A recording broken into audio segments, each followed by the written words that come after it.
শহীদ মিনারে ফুল দিতে গিয়ে চরম হেনস্থা, শারীরিক লাঞ্ছনা এবং নজিরবিহীন বাধার শিকার হয়েছেন ব্যারিস্টার রুমিন ফারহানা, যিনি একসময় বিএনপি অত্যন্ত দাপুটে ও পরিচিত মুখ ছিলেন, যিনি দলের ভেতরে ও বাইরে নিজের মেধা এবং বাগ্মিতার জন্য সমাদৃত ছিলেন। সেই রুমিন ফারহানাকেই কিনা আজ বিএনপির তৃণমূলের নেতাকর্মীদের হাতে অপমানিত হতে হলো।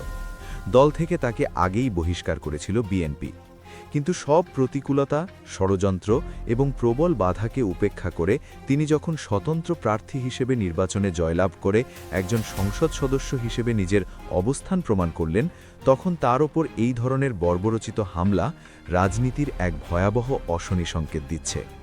এমনিতেই রুমিন ফারহানা অত্যন্ত জেদি, অটল এবং নিজের সিদ্ধান্তে অবিচল একজন নেত্রী।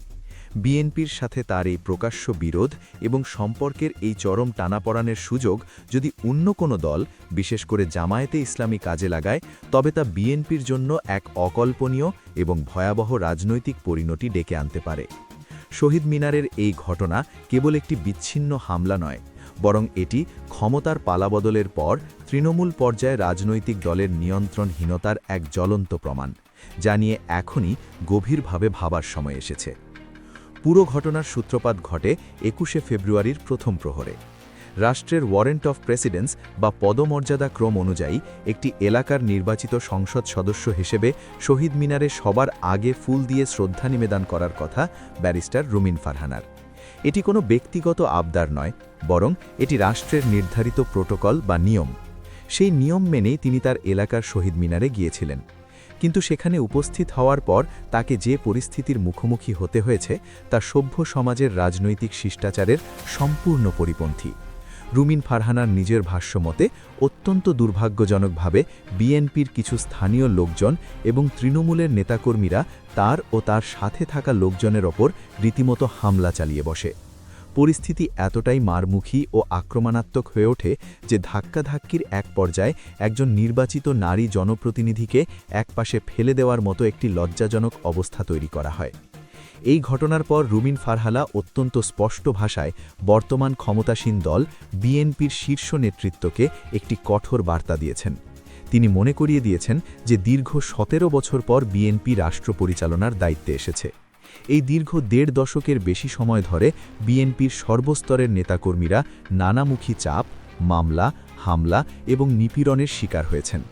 বহু নেতাকর্মীকে আত্মগোপনে থাকতে হয়েছে, লুকিয়ে জীবনযাপন করতে হয়েছে। কিন্তু এখন যখন দল ক্ষমতায় এসেছে, তখন সেই নেতারাই যদি হঠাৎ করে ক্ষমতার দম্ভে এমন ঔদ্ধত্যপূর্ণ আচরণ শুরু করেন এবং পলিটিক্যাল পদের অপব্যবহার করে সাধারণ মানুষ বা জনপ্রতিনিধিদের ওপর হামলা চালান, তবে তা দলের জন্য চরম আত্মঘাতী হবে। রুমিন ফারহানা স্পষ্টভাবে সতর্ক করেছেন যে বিএনপি যদি তার তৃণমূল পর্যায়ের এই উচ্ছৃঙ্খল নেতাকর্মীদের এখনই লোকাল লেভেলে কঠোরভাবে নিয়ন্ত্রণ করতে ব্যর্থ হয়, তবে এর পরিণতি হবে ভয়াবহ। দলের উঁচু পর্যায় থেকে যদি এই ধরনের ঘটনাগুলো নিবিড়ভাবে মনিটর করা না হয় এবং দোষীদের বিরুদ্ধে যদি তাৎক্ষণিক ও দৃষ্টান্তমূলক ব্যবস্থা গ্রহণ করা না হয়, তবে দলের ভাবমূর্তি ধুলোয় মিশে যাবে। একই সাথে মাত্রই দায়িত্ব গ্রহণ করা নতুন সরকারের ইমেজও সাধারণ মানুষের কাছে দারুণভাবে ক্ষুণ্ণ হবে। সেদিনের হামলায় কেবল রুমিন ফারহানাই লাঞ্ছিত হননি, তার সাথে থাকা সাধারণ কর্মী এবং পেশাগত দায়িত্ব পালন করতে যাওয়া সাংবাদিকরাও চরমভাবে আক্রান্ত হয়েছেন। পীযূষ নামের একজন সাংবাদিক এই হামলায় মারাত্মকভাবে আহত হন এবং তাকে রক্তাক্ত করা হয়। এই ঘটনা প্রমাণ করে যে হামলাকারীরা কতটা বেপরোয়া ছিল এবং তাদের মধ্যে আইনের প্রতি ন্যূনতম কোনো শ্রদ্ধাবোধ ছিল না। রুমিন ফারহানার মতে এটি কোনো আকস্মিক বা তাৎক্ষণিক উত্তেজনার বশে ঘটা কোনো ঘটনা ছিল না, বরং এটি ছিল সম্পূর্ণ পূর্ব পরিকল্পিত একটি হামলা। সবচেয়ে বিস্ময়কর এবং আশঙ্কাজনক ব্যাপার হল, এই হামলার নেতৃত্বে উপজেলা বিএনপির সভাপতি বা সাধারণ সম্পাদকের মতো কোনো মূলধারা বা শীর্ষ নেতা উপস্থিত ছিলেন না। তাদের সেখানে দেখাও যায়নি, বরং স্থানীয়ভাবে গুন্ডা প্রকৃতির এবং সন্ত্রাসী হিসেবে পরিচিত এক ব্যক্তির নেতৃত্বেই কিছু উচ্ছৃঙ্খল যুবক এই ন্যাক্কারজনক হামলাটি চালিয়েছে। দলে যখন এই ধরনের অশিক্ষিত এবং সন্ত্রাসী প্রকৃতির লোকজনের হাতে স্থানীয় রাজনীতির নিয়ন্ত্রণ চলে যায়, তখন সেই দলের ভবিষ্যৎ নিয়ে বড় ধরনের প্রশ্ন ওঠা খুবই স্বাভাবিক। এই হামলার পেছনের মূল কারণ খুঁজতে গেলে সদ্য সমাপ্ত নির্বাচনের দিকে তাকাতে হবে। রুমিন ফারহানাকে যখন বিএনপি থেকে বহিষ্কার করা হলো তখন অনেকেই হয়তো ভেবেছিলেন তার রাজনৈতিক কেরিয়ারের সমাপ্তি ঘটতে যাচ্ছে, কিন্তু তিনি অত্যন্ত সাহসিকতার সাথে স্বতন্ত্র প্রার্থী হিসেবে নির্বাচনে অংশ নেন। তার অভিযোগ অনুযায়ী নির্বাচনে তাকে পরাজিত করার জন্য প্রতিপক্ষ কোনো চেষ্টাই বাকি রাখেনি। কোটি কোটি টাকার অবৈধ লেনদেন করা হয়েছে, ব্যালট পেপার ছিনাই করার মতো জালিয়াতির আশ্রয় নেওয়া হয়েছে। এমনকি প্রতিপক্ষের একজন প্রভাবশালী নেতার ছেলে সেনাবাহিনীতে কর্মরত থাকায় সেই সামরিক পরিচয় ব্যবহার করেও স্থানীয় পর্যায়ে নানাভাবে অবৈধ প্রভাব বিস্তারের চেষ্টা করা হয়েছে। কিন্তু এত বিপুল অর্থ, পেশিশক্তি এবং প্রভাব ঘাটানোর পরও এলাকার সাধারণ মানুষ রুমিন ফারহানাকেই তাদের প্রতিনিধি হিসেবে নির্বাচিত করেছে। নির্বাচনে নিজেদের এই শোচনীয় পরাজয় কিছুতেই মেনে নিতে পারছে না স্থানীয় বিএনপির সেই অংশটি। জনগণের ভোটে প্রত্যাখ্যাত হওয়ার সেই জমানো কষ্ট, হতাশা এবং ক্ষোভ থেকেই তারা ২১শে ফেব্রুয়ারির মতো একটি পবিত্র জাতীয় দিবসকে এই ঘৃণ্য হামলার জন্য বেছে নিয়েছে। যখন সরকারি দলের নেতাকর্মীরা এমন ভয়াবহ তাণ্ডব চালায় তখন স্থানীয় আইনশৃঙ্খলা রক্ষাকারী বাহিনীর ভূমিকাও গৌণ হয়ে যায়। রুমিন ফারহানা সেই বাস্তবতার কথাও তুলে ধরেছেন। তিনি বলেছেন, ঘটনাস্থলে উপস্থিত থাকা ৫ বা ১০ জন পুলিশের পক্ষে সেই উন্মত্ত এবং মারমুখী জনতাকে নিয়ন্ত্রণ করা কোনোভাবেই সম্ভব ছিল না। পুলিশ চাইলেও ক্ষমতাসীন দলের এমন বিশাল একটি উচ্ছৃঙ্খল গোষ্ঠীকে থামাতে পারে না। ফলে সেখানে এক অত্যন্ত ভয়াবহ এবং অনিরাপদ পরিস্থিতি তৈরি হয়েছিল। এই হামলার পর হামলাকারীদের পক্ষ থেকে এমন একটি ভিত্তিহীন অভিযোগ তোলা হয়েছিল যে রুমিন ফারহানা নাকি আওয়ামী লীগের নেতাকর্মীদের সাথে নিয়ে শহীদ মিনারে গিয়েছিলেন।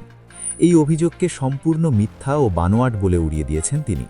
পাশাপাশি তিনি অত্যন্ত যৌক্তিক একটি পাল্টা প্রশ্ন ছুড়ে দিয়েছেন যে তর্কের খাতিরে যদি ধরেও নেওয়া হয় যে তার সাথে অন্য কোনো দলের কেউ ছিল, তার মানে কি এই যে সরকারি দলের লোকজন তাকে বা তাদের রাস্তায় ফেলে পিটিয়ে রক্তাক্ত করবে? আইন নিজের হাতে নিয়ে নেওয়ার এই যে প্রবণতা, এটি বর্তমান সরকারের চরিত্রের ওপর একটি বড় ধরনের কলঙ্ক লেপন করতে পারে বলে তিনি মনে করেন। এই পুরো ঘটনার সবচেয়ে স্পর্শশীতল, জটিল এবং রাজনৈতিকভাবে তাৎপর্যপূর্ণ দিকটি হল রুমিন ফারহানার ভবিষ্যৎ রাজনৈতিক সমীকরণ এবং জামায়াতে ইসলামীর সম্ভাব্য ভূমিকা। রুমিন ফারহানা বরাবরই প্রমাণ করেছেন যে তিনি কারো দয়ায় রাজনীতি করেন না। তার নিজস্ব একটি শক্ত অবস্থান, মেধা এবং বিশাল অনুসারী গোষ্ঠী রয়েছে। তিনি অত্যন্ত জেদি, আপোষহীন এবং নিজের সিদ্ধান্তে অটল থাকার মতো একজন দৃঢ়চেতা নেত্রী। দল তাকে বহিষ্কার করেছে, আর এখন সেই দলের তৃণমূলের লোকজনই তাকে শারীরিকভাবে লাঞ্ছিত করছে, তার প্রাণনাশের মতো পরিস্থিতি তৈরি করছে। এই চরম টানাপড়ানি এবং রাজনৈতিক একাকিত্বের মুহূর্তে বাংলাদেশের রাজনীতির অন্যতম সুসংগঠিত দল জামায়াতে ইসলামী যদি তাকে নিজেদের দিকে টেনে নেবার চেষ্টা করে, তবে সেটি রাজনীতির মাঠে এক বড় ধরনের ভূমিকম্প তৈরি করতে পারে। জামায়াতে ইসলামী সবসময় সুবক্তা, উচ্চশিক্ষিত এবং সমাজে ব্যাপক গ্রহণযোগ্যতা আছে এমন রাজনৈতিক ব্যক্তিত্বের সন্ধান করে। রুমিন ফারহানা একজন প্রতিষ্ঠিত ব্যারিস্টার এবং জাতীয় সংসদে তার ক্ষুরোধার ও যুক্তিনির্ভর বক্তব্য সবসময় সাধারণ মানুষের মনোযোগ আকর্ষণ করেছে।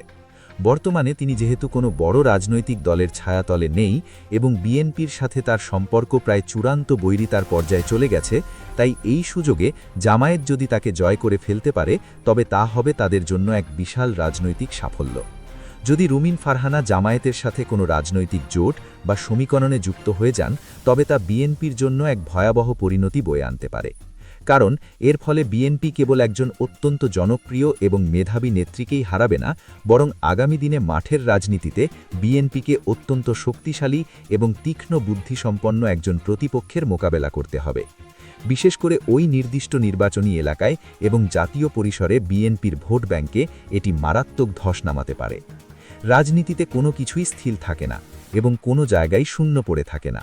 বিএনপি যদি রুমিন ফারহানার মতো একজন যোগ্য নেত্রীকে রাজনৈতিকভাবে ধারণ করতে ব্যর্থ হয় এবং তৃণমূলের সন্ত্রাসীদের মাধ্যমে তাকে ক্রমাগত দূরে ঠেলে দেয়, তবে অন্য কোনো দল সেই শূন্য স্থান ঠিকই পূরণ করবে।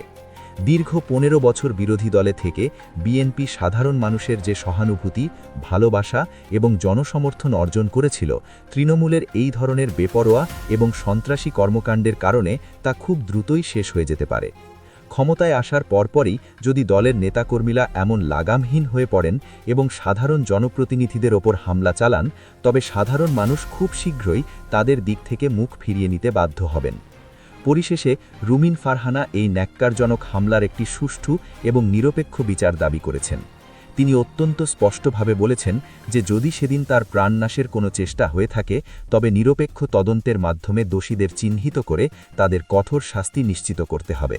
তিনি সরকারকে সরাসরি সতর্ক করে দিয়ে বলেছেন, সরকার যদি দলীয় বিবেচনায় এই ঘটনার তদন্তে কোনো রকম হস্তক্ষেপ করার চেষ্টা করে বা নিজেদের উচ্ছৃঙ্খল কর্মীদের বাঁচানোর চেষ্টা করে তবে সরকারকেও এর চরম পরিণতি ভোগ করতে হবে।